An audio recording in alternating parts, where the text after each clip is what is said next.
This morning as I was this past week preparing a message for something that would be applicable for the senior class as well as would apply to all of us, I came across and came out the topic is this morning is going to be, and there's only going to be a few things on the screens, but the verses will be there, and you can just take some notes. But I got 3 things today on how to make it in this world. We got the seniors getting ready to go out and begin this next part of their journey, and as graduating high school, moving into college, and moving into so many different things going on next in their lives. But for all of us, no matter what stage of life we are in, we all want to be able to make it in this world in some way, shape, or form. It doesn't matter how old or how young, because we've all got new things going on in our lives all the time. And everybody's trying to make it in the world. Everybody's trying to make it in this world.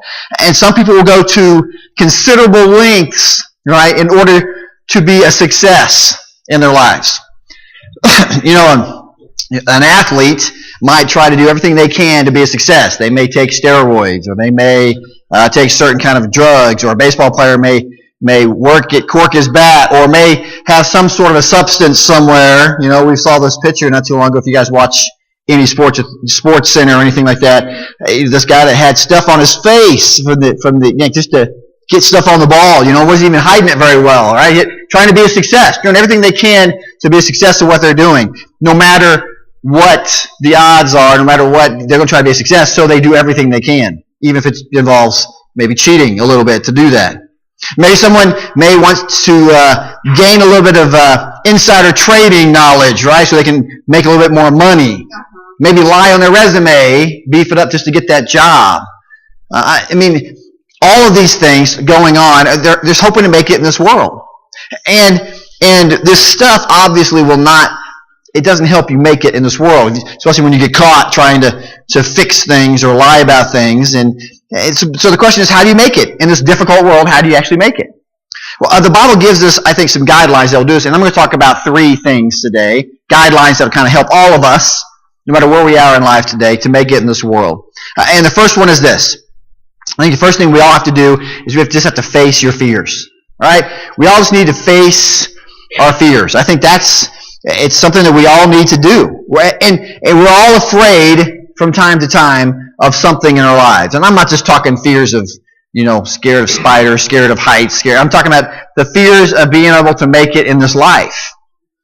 Even those that are the strongest athletes, they face fears.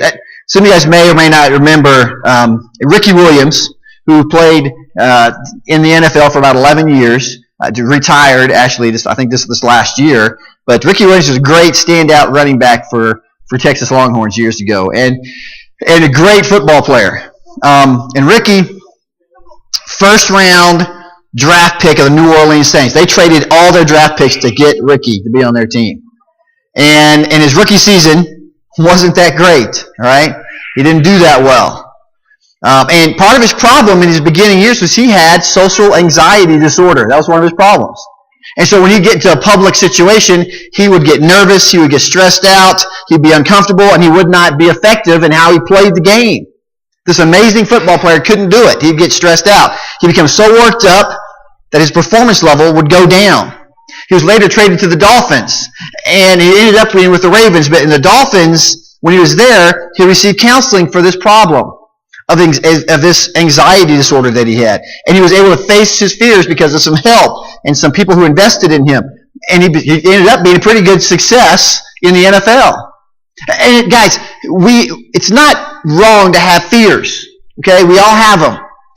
And it may be something that's going on in our lives right now. Maybe it's a job situation. Maybe it's a health situation. Maybe it's a family situation. Maybe I don't know. But we all have fears. We're all going to have them. It's not wrong to have them. It's wrong when we let our fears control us, though, and dictate how we live our lives and how we react to people and all those kind of things. That's when it's wrong. When we become consumed by fear, whether it's the fear of the unknown or the fear of exactly what's going to happen, and we know it, and we let those things control us, right? That is when we start facing the problems. When we stop doing things because we fear everything, we don't do anything, that's a problem. There was a university years ago that did a survey, and this is what they did. They took 10 people, they put them in a classroom, 10 different people at a time, they did the survey in the classroom, and then the teacher would ask the students, they give them 2 lines to look at. Which line was the longest? One was pretty obvious, one was not, and they would give them this choice. Tell us which line is the longest line. But what happened is they would go in and they told 9 of the people beforehand, everybody pick the shortest line. Then they're going to judge everything on that 10th person. And they said that 75%, 3 out of every 4 people would follow the crowd and pick the shortest line even though they knew it wasn't right because they were fearful of being looked at as being the outsider or as being the oddball or being wrong. They didn't even believe their own eyes. They believed everybody else because they had a fear of being wrong. Everybody has these fears. So let me look in 2 Timothy chapter 1, verse 7. Because the question is, how can we overcome this? How can we overcome fear in our life? How can we do this? Well, 2 Timothy, Paul, writing to Timothy, this young preacher, just beginning in his ministry, this is what he tells Timothy. He says, For the Spirit God gave us does not make us timid, does not make us fearful, right? But gives us instead power, love, and self-discipline. A pretty important verse there. He's telling Timothy, this young preacher, just getting started, probably fearful of failing, fearful of not measuring up to Paul, probably his mentor too. And Paul says this, the Spirit that God gave us, it doesn't make us timid. No, this power that He gives us, the Spirit He gives us the power, gives us the love, gives us the self-discipline to be a success. And so here's Timothy, striving to be all God intended him to be, but he had a lot of fear. He had a lot of nervousness. He had a lot of anxiety about not being a success. So Paul tells him, don't be afraid. That's his sage advice. Stop being fearful, all right? And instead, use the power that God has given you. And he tells us the same thing. We can have confidence to face our fears because God has given us the spirit of power. He has given us the spirit of self-discipline. He has given us the spirit of love. All these things can help us be a success so we can face these fears. See, guys, fears are going to be with us all of our lives. You know, our seniors getting ready to step out into a new world, there's a lot of fears of what's next. You know, maybe it's the next class, maybe it's the roommate, maybe it's the job they're going to have to get or not. There's so many things that are involved in this, but yet we all face fears in our lives. And so the challenge is not to run from our fears, right? But in order to face our fears instead. Be willing to stand against someone who is wrong. Be willing, even if everybody in this crowd says, no, this is the longest line, be willing to stand and say, no, you're wrong. You know? It's be willing to try something new. It's being willing to say to that professor or that coworker that what you're teaching, what you're talking about, it's not right. It's not what the Bible teaches. It's not what's wrong. Maybe it's society telling us this is what's right. This is what it's being facing the fears and saying, you know what, that's not right. Be willing to admit that there is an absolute right and that there is an absolute wrong. Be willing to be the one in class who doesn't cheat or at work who doesn't lie in order to get by a little bit and get ahead. You know, we serve a God who gives us the spirit of power, who gives us the spirit of love, who gives us the spirit of discipline. We should use that power in our lives. Right? So facing our fears. So the second thing, then, is to forget your failures. Right? This could be a lot harder than facing our fears in a lot of our lives. Forgetting when we've messed up. Maybe not going back and using that as an excuse to keep messing up, right? To keep failing. And I wish we all had a better understanding of failure. Because when we hear the word failure, at least in our society today, it immediately brings a negative connotation to it, right? It's attached to it immediately, because failure is bad. That's in society that we live in, we hate failure. In fact, our society spends billions of dollars every year in trying to get you to buy their product, which will make you a success, right? And it could be a health success, a workout success, could be in business, how to make more money, how to save more money, right? How to have a better vehicle, how to have more fun in your life, and on and on and on. You watch these commercials. They want you to be a success with their product. They don't want you to fail. They want you to be a success. And they thrive on that. Maybe it's on how to raise your kid, whatever it is, okay? And see, the problem is many people will dwell constantly on their failures. what they've messed up in, what they've done wrong, and they dwell on those failures. You know, I really don't want to try that because last time I did, I failed, so I'll just never try it again. Maybe even in church work. You know, I taught Sunday school one time, and it was a disaster. I think I still have bread in my hair from the kids throwing stuff at me. I don't know. I mean, I can't do that anymore, and they don't ever try it again. And we let our failures dictate our life. And you know what? I hate to tell you all this, especially you senior girls that are here today. You're going to fail in stuff, okay? It's just going to happen. I know it's hard to believe, Haley, you're going to fail at something, but you're going to fail at something, okay? It's going to happen. We're all going to fail in some area of our life. It's just not letting it control us. We got to forget those failures. I read a book one time by a very successful pastor. He had begun this church years ago with about 10 people and had grown it to 15,000 people. And I'm thinking, no, this is the guy I want to look at, I want to read, I want to study from to learn how to do things right, to grow a ministry, to be effective in ministry. And so I started reading this book.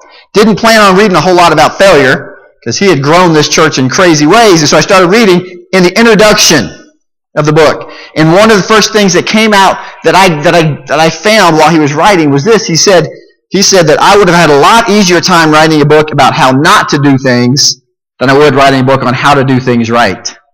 He said he had experienced more failures than he ever did success. Right? And that's the kind of the case. You know, we've read about history and scientists who have tried 100 times and failed and one time was a success. And we know that and we read about that and we study about those things. But we have to really get to the point where we realize that failures are not the end of the world. They're just the beginning of success. That's what they are. If we take that as our theme and we move forward with that, we can succeed in so many things. So what does this mean for our lives? Well, we're going to look at Philippians chapter 3.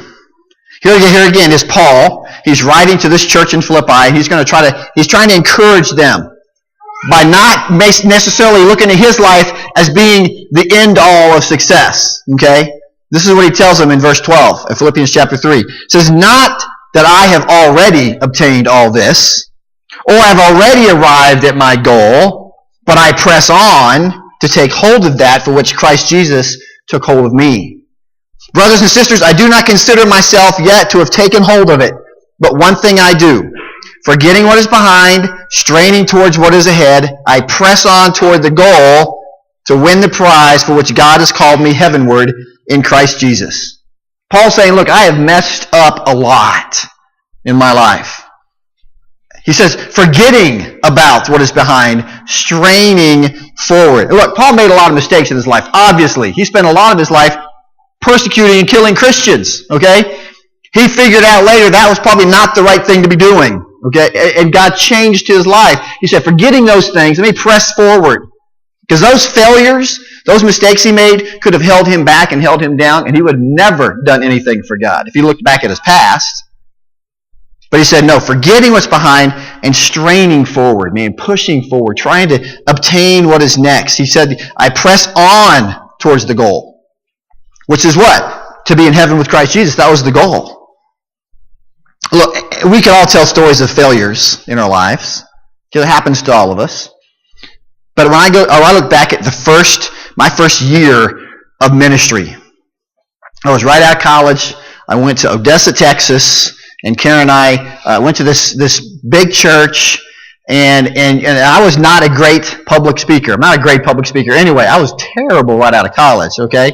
Squeaked by my speech classes in school. Even though this was going to be my job for the rest of my life to get up in front of people and talk, I wasn't really good at getting in front of people and talking.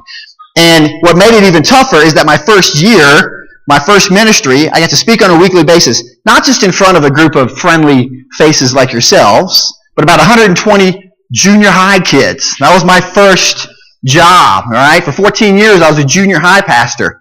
Man, you talk about a tough crowd. In case you didn't know it, junior high kids can be a little bit disruptive at times, okay? They can be a little bit rude even at times. They can be mean, basically, at times. And this was tough. You get in a room of 120 junior high kids and try to present a message that you'd worked hours for, and you get some kid who, it was terrible. I had a guy in our ministry.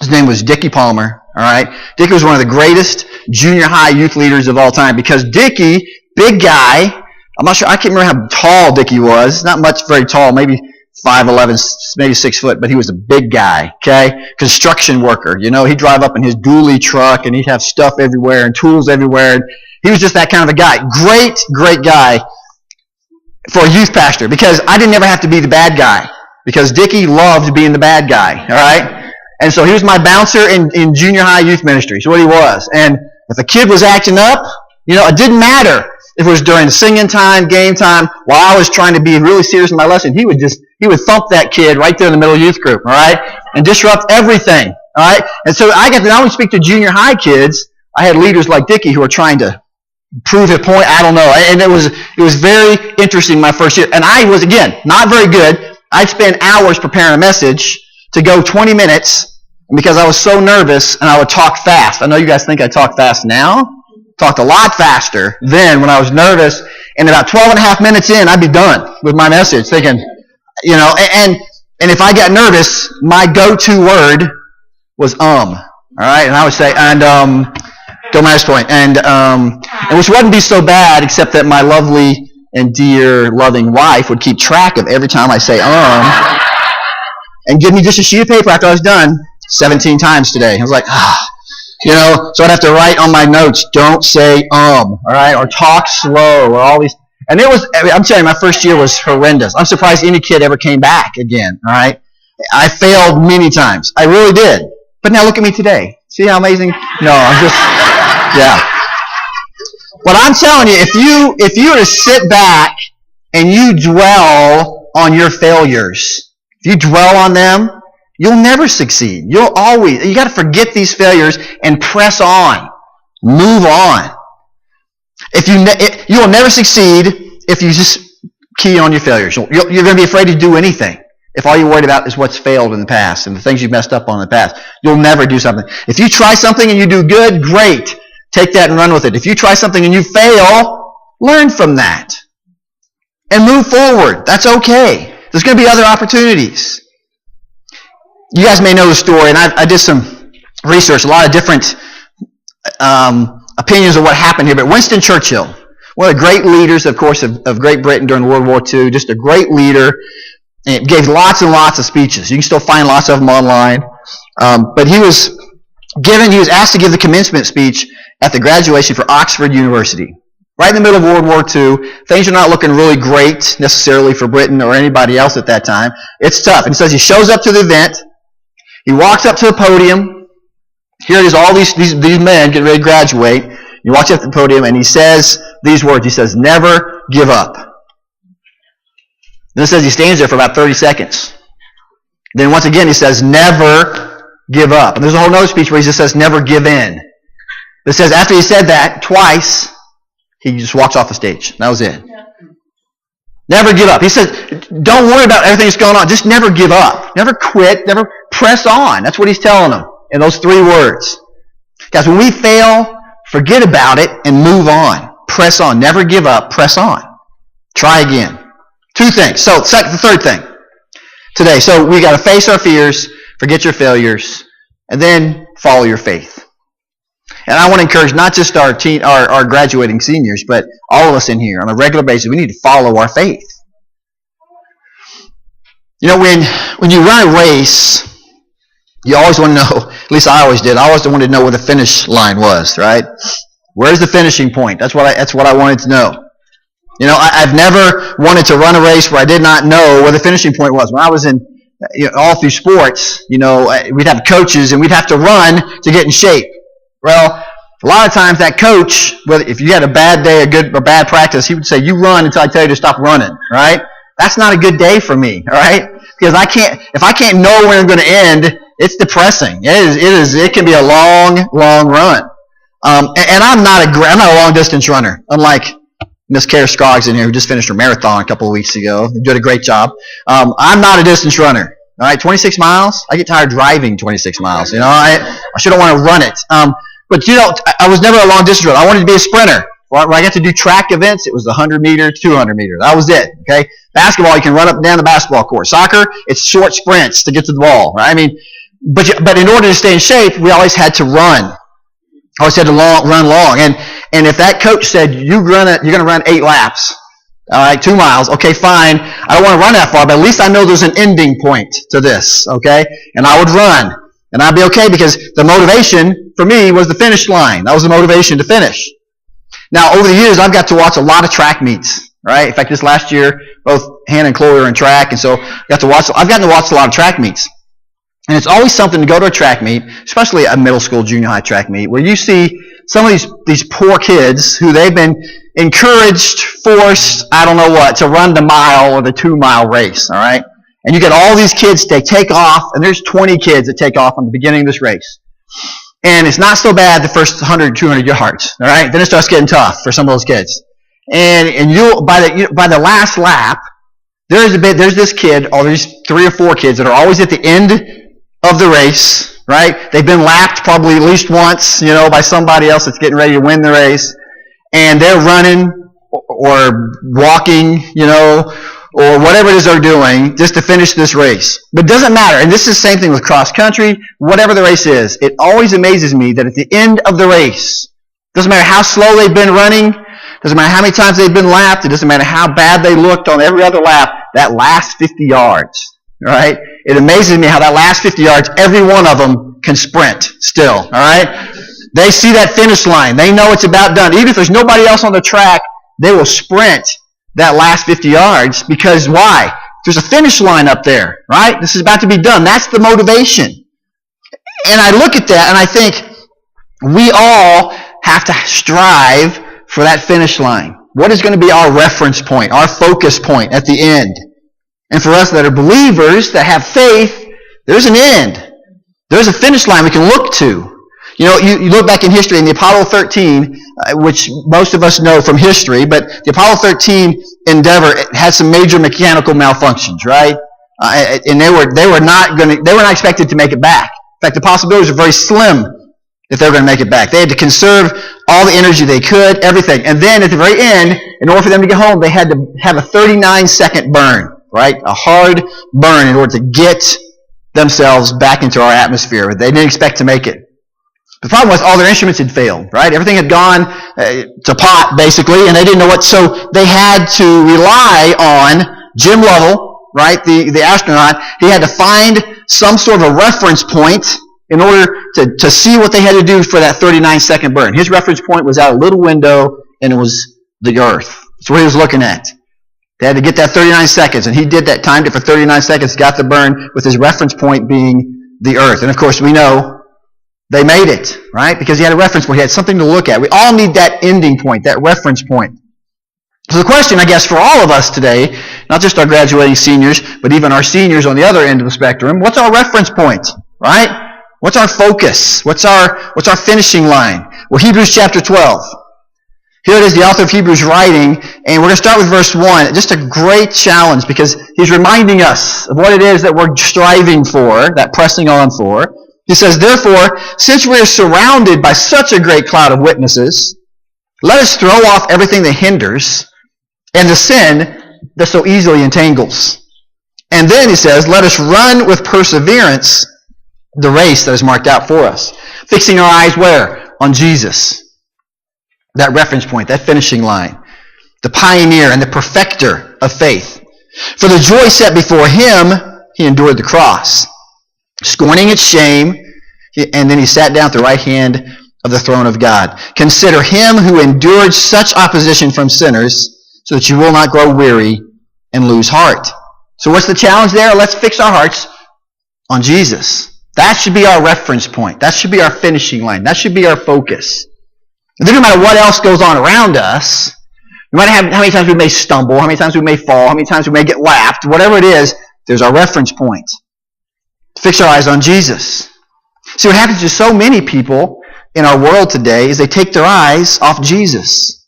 So many of our graduating seniors will go away to school and there's so many things to look at, so many things to get your eyes off the focus and the reference point, and they stray and they go away and they don't keep their eyes on Jesus, that reference point, that finishing line. They forget that, and then they don't make it, or they fall hard. They don't finish the race. Look, to finish the race, we need to continue to follow our faith.